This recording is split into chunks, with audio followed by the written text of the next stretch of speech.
విజయవంతం చేయాలని చెప్పేసి ఈరోజు తిప్పొండ మండల కేంద్రంలో పోస్టర్ ఆవిష్కరణ చేయడం జరుగుతుంది.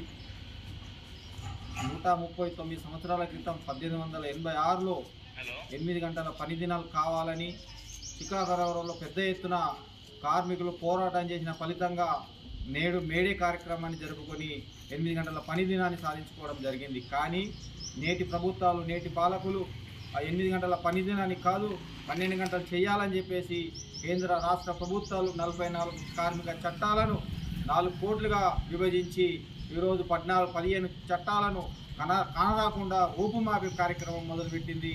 ఇది సరైన విధానం కాదని చెప్పేసి పోరాడి సాధించుకున్నటువంటి చట్టాలను రద్దు చేయడం ఇది నిరంకుశమని కూడా సిపిఎంఎల్ టీయూసీఐగా మేము దాన్ని వ్యతిరేకిస్తున్నాం. అంతేకాదు రాబోయే కాలంలో ఖచ్చితంగా కార్మికులు సాధించిన చట్టాలను కాపాడుకునే దాంట్లో ప్రధాన పాత్ర పోషించడానికి టీయూసీఐ ముందు భాగాన ఉంటుందని చెప్పేసి కూడా ఈ సందర్భంగా గుర్తు చేస్తున్నాం.